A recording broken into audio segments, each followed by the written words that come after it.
அண்ணாமலை மீதான வழக்கை வாபஸ் பெற்றிருக்கிறார் டி.ஆர். பாலு என்ற அண்மை செய்தியை பார்க்கிறோம். டிஎம்கே ஃபைல்ஸ் தொடர்பான வழக்கு வாபஸ் பெறப்பட்டிருக்கிறது.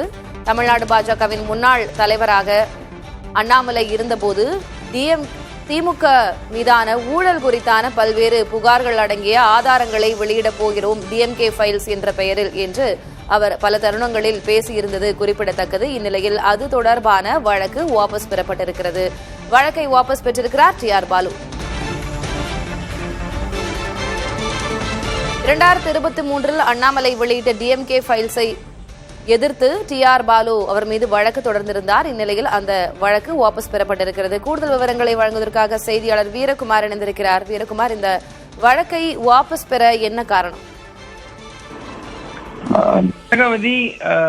அண்ணாமலை மீதான அவதூறு வழக்கை நீதிமன்றத்தில் திடீரென திமுக எம்பி டி.ஆர். பாலு வாபஸ் பெற்றிருக்கிறார். கடந்த 2023 ஆண்டு அப்போதைய பாஜகவினுடைய மாநில தலைவரும் வீத லீடர்ஸ் அமைப்பின் நிறுவனராக இப்போது இருக்கக்கூடிய அண்ணாமலை திமுக முக்கிய பிரமுகர்கள், அப்போதைய அமைச்சர்களின் சொத்து விவரங்கள் மற்றும் ஊழல் குற்றச்சாட்டுகள் அடங்கிய டிஎம்கே ஃபைல்ஸ் என்ற பட்டியலை வெளியிட்டு வந்தார். இதில் திமுக பொருளாளரும் நாடாளுமன்ற உறுப்பினருமான டி.ஆர். பாலு மீது அண்ணாமலை பல்வேறு நிதி முறைகேடு புகார்களை சுமத்தி இருந்தார்.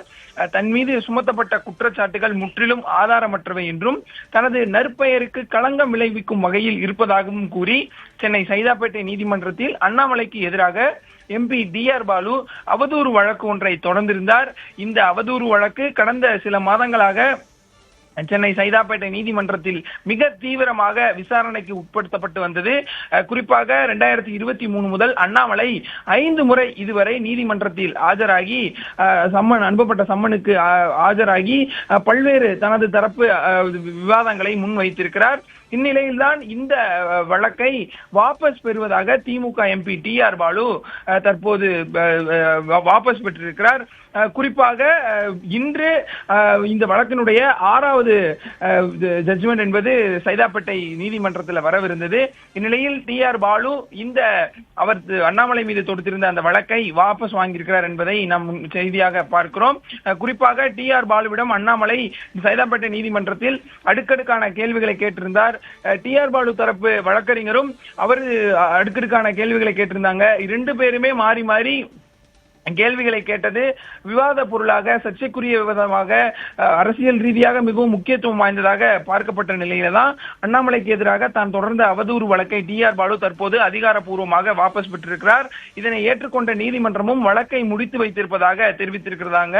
நீதிமன்றத்தில் குறுக்கு விசாரணை விறுவிறுப்பாக சென்று கொண்டிருந்த வேளையில திமுகவின் மூத்த தலைவரான டி.ஆர். பாலு இந்த வழக்கை வாபஸ் வாங்கியிருப்பது தமிழக அரசியல்ல முக்கியத்துவம் வாய்ந்ததாக பார்க்கப்படுகிறது. அண்ணாமலை அப்போது பாஜக மாநில தலைவராக இருந்தார்.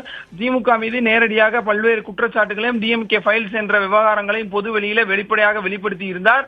இப்போது அண்ணாமலை பாஜகவில் இருந்து விலகி வீத லீடர்ஸ் என்ற ஒரு தனி இயக்கத்தை உருவாக்கி அதில் பயணித்துக் கொண்டிருக்கக்கூடிய சூழ்நிலையில அண்ணாமலை மீது தொடுத்திருந்த அந்த புகாரை டி.ஆர். பாலு வாபஸ் பெற்றிருக்கிறார். விவரங்களுக்கு நன்றி வீரா.